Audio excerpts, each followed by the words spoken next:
பரிசுத்தமான ஓய்வு நாள். அந்த நாட்களில் நான் யூதாவிலே ஓய்வு நாளில் சிலர் ஆலைகளை மிதிக்கிறதையும் சிலர் தானிய பொதிகளை கழுதைகள் மேல் ஏற்றிக்கொண்டு வருகிறதையும் திராட்சரசம், திராட்சப்பழம், அத்திப்பழம் முதலானவைகளின் பற்பல சுமைகளை ஓய்வு நாளிலே எருசலேமுக்கு கொண்டு வருகிறதையும் கண்டு அவர்கள் தின்பண்டம் விற்கிற நாளை பற்றி அவர்களை திடசாட்சியாக கடிந்து கொண்டேன்.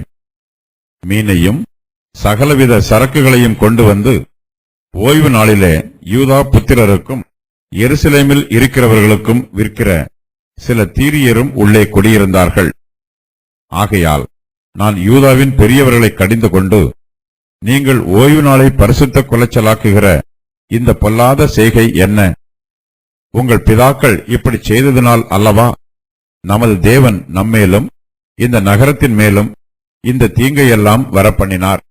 நீங்களோவென்றால் ஓய்வு நாளை பரிசுத்த குலைச்சல் ஆக்குகிறதினால் இஸ்ரவேலின் மேல் இருக்கிற உக்கிரத்தை அதிகரிக்க பண்ணுகிறீர்கள் என்று அவர்களுக்கு சொன்னேன்.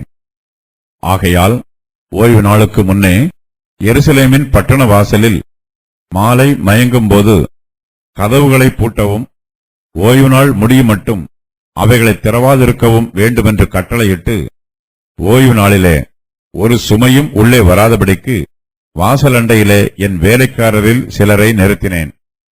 அதனால் வர்த்தகரும் சகலவித சரக்குகளை விற்கிறவர்களும் இரண்டொரு தரம் எருசலேமுக்கு புறம்பே இராத் தங்கினார்கள். அப்பொழுது நான் அவர்களை திடசாட்சியாய் கடிந்து கொண்டு, நீங்கள் அலங்கத்தண்டையிலே இராத் தங்குகிறது என்ன? நீங்கள் மறுபடியும் இப்படி செய்தால் உங்கள் மேல் கை போடுவேன் என்று அவர்களுடைய சொன்னேன். அது முதல் அவர்கள் ஓய்வு நாளில் வராதிருந்தார்கள். ஓய்வு நாளை பரிசுத்தமாக்கும்படிக்கு உங்களை சுத்தம் பண்ணிக்கொண்டு வாசல்களை காக்க வாருங்கள் என்று லேவியருக்கும் சொன்னேன். என் தேவனே, இதை குறித்து நீர் என்னை நினைத்தருளி உம்முடைய மிகுந்த கிருபையின்படி எனக்கு இறங்குவீராக. நெகேமியாவின் நாட்களில் இஸ்ரவேல் புத்திரர் மத்தியிலே ஆவிக்குரிய மறுமலர்ச்சி ஒவ்வொன்றாய் நடைபெறுகிறது. இஸ்ரவேல் ஜனத்தார் ஓய்வு நாளை பரிசுத்தமாய் ஆசரிக்கவில்லை. யூதாவிலே ஓய்வு நாளில் சிலர் ஆலைகளை மிதிக்கிறார்கள். சிலர் தானிய பொதிகளை கழுதைகள் மேல் ஏற்றிக்கொண்டு வருகிறார்கள். திராட்சரசம், திராட்சப்பழம், அத்திப்பழம் முதலானவைகளின் பற்பல சுமைகளை ஓய்வு நாளிலே எருசலேமுக்கு கொண்டு வருகிறார்கள். அவர்கள் தின்பண்டம் விற்கிறார்கள். நெகேமியா ஜனங்களுடைய முரண்பாடுகளை காண்கிறார். அவர்கள் ஓய்வு நாளை பரிசுத்தமாய் ஆசரியாமல் அதை பரிசுத்த குலைச்சல் ஆக்குகிறார்கள். இதற்காக நெகேமியா அவர்களை திட சாட்சியாய் கடிந்து கொள்கிறார். நம்முடைய ஆவிக்குரிய ஜீவியத்தில் கர்த்தருடைய வார்த்தைக்கு முக்கியத்துவம் கொடுக்க வேண்டும். பழைய ஏற்பாட்டு காலத்தில் யூதர்கள் ஓய்வு நாள் பிரமாணத்திற்கு முக்கியத்துவம் கொடுத்தார்கள். அவர்கள் ஓய்வு நாளை பரிசுத்தமாய் ஆசரிக்கவில்லை என்றால் கர்த்தருடைய பிரமாணங்களுக்கும் முக்கியத்துவம் கொடுக்க மாட்டார்கள். ஓய்வு நாளில் என்ன செய்யலாம் என்றும் என்ன செய்யக்கூடாது என்றும் மோசேயின் பிரமாணத்தில் தெளிவாக சொல்லப்பட்டிருக்கிறது. கர்த்தர் ஓய்வு நாளை ஆசீர்வதித்து கொடுத்திருக்கிறார். அது கர்த்தருக்கு பரிசுத்தமான ஓய்வு நாள். 6 நாள் வேலை செய்து 7ஆம் நாளிலே ஓய்ந்திருப்பாயாக. விதைப்பு காலத்திலும் அறுப்பு காலத்திலும் ஓய்ந்திருப்பாயாக. யாத்திராகமம் 34:21. ஓய்வு நாளில் மனுஷர்கள் ஓய்ந்திருப்பது போல மிருகங்களும் ஓய்ந்திருக்க வேண்டும். ஓய்வு நாளிலே மிருகங்களுக்கு வேலைகளை கொடுக்கக்கூடாது. 7ஆம் நாளோ உன் தேவனாகிய கர்த்தருடைய ஓய்வு நாள். அதிலே நீயானாலும் உன் குமாரனானாலும் உன் குமாரத்தியானாலும் உன் வேலைக்காரனானாலும் உன் வேலைக்காரியானாலும் உன் எருதானாலும் உன் கழுதையானாலும் உனக்கு இருக்கிற மற்றெந்த மிருக ஜீவன் ஆனாலும் உன் வாசல்களில் இருக்கிற அந்நியனானாலும் யாதொரு வேலையும் செய்ய வேண்டாம். நீ இளைப்பாறுவது போல உன் வேலைக்காரனும் உன் வேலைக்காரியும் இளைப்பாற வேண்டும். உபாகமம் 5:14. ஆனால் யூதர்கள் ஓய்வு நாளிலே தானிய பொதிகளை கழுதைகள் மேல் ஏற்றிக்கொண்டு எருசலேமுக்கு வருகிறார்கள். நீங்கள் ஓய்வு நாளில் சுமைகளை எடுத்து அவைகளை எருசலேமின் வாசல்களுக்குள் கொண்டு வராதபடிக்கும், ஓய்வு நாளில் உங்கள் வீடுகளில் இருந்து சுமையை வெளியே கொண்டு போகாதபடிக்கும், ஒரு வேலையையும் செய்யாதபடிக்கும் உங்கள் ஆத்துமாக்களுக்காக எச்சரிக்கையாயிருந்து நான் உங்கள் பிதாக்களுக்கு கட்டளையிட்டபடி ஓய்வு நாளை பரிசுத்தமாக்குங்கள் என்று கர்த்தர் சொல்லுகிறார். எருசலேமிலே தீரு தேசத்தார் இருக்கிறார்கள். இவர்கள் எருசலேம் நகரத்திற்குள்ளே மீன்களையும் சரக்குகளையும் கொண்டு வந்து எருசலேம் குடிகளுக்கு விற்கிறார்கள். தீரு தேசத்தார் ஓய்வு நாளிலும் வியாபாரம் பண்ணுகிறார்கள். மீனையும் சகலவித சரக்குகளையும் கொண்டு வந்து ஓய்வு நாளிலே யூதா புத்திரருக்கும் எருசலேமில் இருக்கிறவர்களுக்கும் விற்கிற சில தீரியரும் உள்ளே குடியிருக்கிறார்கள். நெகேமியா தின்பண்டம் விற்கிற நாளை பற்றி அவர்களை திடசாட்சியாய் கடிந்து கொள்கிறார். வர்த்தகரும் சகலவித சரக்குகளை விற்கிறவர்களும் ஓய்வு நாளிலே எருசலேமுக்கு புறம்பே இரா தங்குகிறார்கள். நெகேமியா அவர்களையும் திடசாட்சியாய் கடிந்து கொள்கிறார். நெகேமியா புறஜாதியாரை கடிந்து கொள்ளும்போது யூதாவின் மனுஷரையும் கடிந்து கொள்கிறார். அவர் யூதாவின் பெரியவர்களையும் கடிந்து கொள்கிறார். நெகேமியா யூதாவின் பெரியவர்களை நோக்கி, நீங்கள் ஓய்வு நாளை பரிசுத்த குலைச்சல் ஆக்குகிற இந்த பொல்லாத செய்கை என்ன என்று கேட்கிறார். யூதாவின் பெரியவர்கள் ஓய்வு நாளில் தானிய பொதிகளை கழுதைகளின் மேல் ஏற்றிக்கொண்டு வரவில்லை. அவர்கள் ஓய்வு நாளில் தின்பண்டம் விற்கவில்லை. ஆனாலும் நெகேமியா யூதாவின் பெரியவர்களை கடிந்து கொள்கிறார். நெகேமியா அவர்களை பார்த்து, நீங்கள் ஓய்வு நாளை பரிசுத்த குலைச்சல் ஆக்குகிறீர்கள் என்று அவர்கள் மீது குற்றம் சொல்லுகிறார். யூதாவின் பெரியவர்கள் ஓய்வு நாளை பரிசுத்த குலைச்சல் ஆக்கவில்லை. ஆனால் அவர்கள் ஓய்வு நாளை பரிசுத்த குலைச்சல் ஆக்குகிறவர்களை கண்டும் காணாதவர்கள் போல் இருக்கிறார்கள். அவர்களை கடிந்து கொள்ளாமல் சும்மா இருக்கிறார்கள். இதனால் யூதாவின் பெரியவர்கள் மீது குற்றம் சுமத்தப்படுகிறது. பட்டயத்தை பிடித்திருக்கிற நியாயாதிபதிகள் தேவைப்படும்போது அதை பயன்படுத்த வேண்டும். பட்டயத்தை அழகுக்காகவோ கௌரவத்திற்காகவோ பிடித்துக்கொண்டு சும்மா நிற்கக்கூடாது. யூதாவின் பெரியவர்கள் மற்ற ஜனங்களுக்கு நல்ல முன்மாதிரிகளாய் இருக்க வேண்டும். ஆனால் அவர்களோ ஓய்வு நாளில் வீண் கதைகளை பேசிக் கொண்டிருக்கிறார்கள். ஓய்வு நாளில் வியாபாரம் பண்ணுகிறவர்களை கடிந்து கொள்ளாமல் அவர்களோடு விற்பனையும் கொள்வனையும் செய்கிறார்கள். யூதாவின் பெரியவர்கள் கர்த்தருடைய பிரமாணத்திற்கு முக்கியத்துவம் கொடுக்காமல் உலக பிரகாரமான காரியங்களுக்கு முக்கியத்துவம் கொடுக்கிறார்கள்.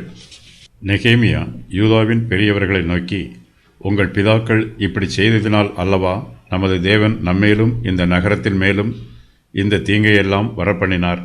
நீங்களோ வென்றால் ஓய்வு நாளை பரிசுத்த குலைச்சல் ஆக்குகிறதினால் இஸ்ரவேலின் மேல் இருக்கிற உக்கிரத்தை அதிகரிக்க பண்ணுகிறீர்கள் என்று சொல்லுகிறார். இஸ்ரவேல் தேசத்திலே ஓய்வு நாளை பரிசுத்த குலைச்சல் ஆக்கினவர்களை கர்த்தர் ஏற்கனவே தண்டித்திருக்கிறார். கர்த்தருடைய உக்கிர கோபம் அவர்கள் மீது வந்திருக்கிறது. யூதாவின் பெரியவர்களும் பிரபுக்களும் ஏற்கனவே தங்கள் முற்பிதாக்களுக்கு கிடைத்த தண்டனைகளையும் நடைபெற்ற சோக சம்பவங்களையும் நினைவு கூர்ந்து எச்சரிப்படைய வேண்டும். அவர்கள் செய்த தப்பிதத்தை தாங்கள் செய்து விடாதவாறு மிகவும் கவனமாய் இருக்க வேண்டும். ஆனால் இஸ்ரவேலின் பிரபுக்களோ ஓய்வு நாளை பரிசுத்த குலைச்சலாக்கி தேவனுடைய உக்கிரத்தை அதிகரிக்க பண்ணுகிறார்கள். இஸ்ரவேல் புத்திரர் மத்தியில் ஆவிக்குரிய மறுமலர்ச்சி ஏற்பட வேண்டும் என்பதே நெகேமியாவின் விருப்பம். அவர்களை கடினமாய் தண்டிக்க வேண்டும் என்பது நெகேமியாவின் விருப்பம் அல்ல.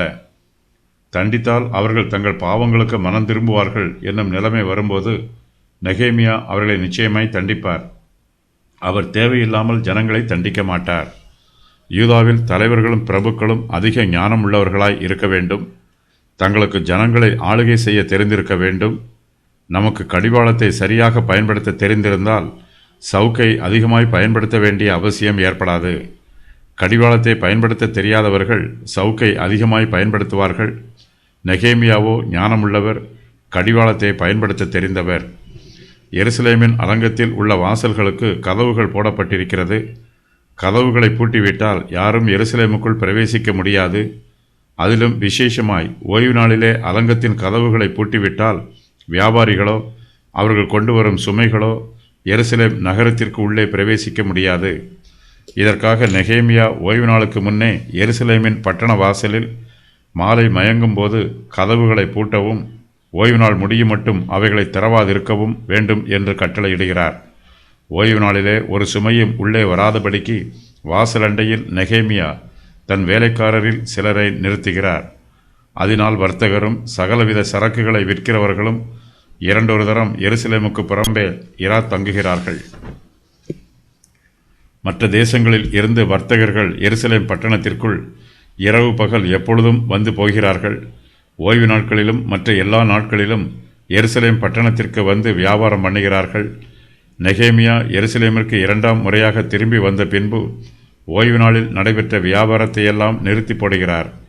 நெகேமியாவின் இந்த புதிய கட்டளையை தெரியாத வியாபாரிகள் இரண்டொரு தரம் எருசலேமுக்கு புறம்பே இரா தங்குகிறார்கள். அப்பொழுது எரேமியா அவர்களை திட சாட்சியாய் கடிந்து கொள்கிறார். நீங்கள் அலங்கத்தண்டையிலே இரா தங்குகிறது என்ன? நீங்கள் மறுபடியும் இப்படி செய்தால் உங்கள் மேல் கைபோடுவேன் என்று நெகேமியா அவர்களோட சொல்லுகிறார். அது முதல் அவர்கள் ஓய்வு நாளில் வராதிருக்கிறார்கள். உங்கள் மேல் கைபோடுவேன் என்னும் வாக்கியத்திற்கு தன்னுடைய கட்டளைக்கு கீழ்ப்படியாதோரை கைது பண்ணி சிறையில் அடைப்பேன் என்பது பொருளாகும்.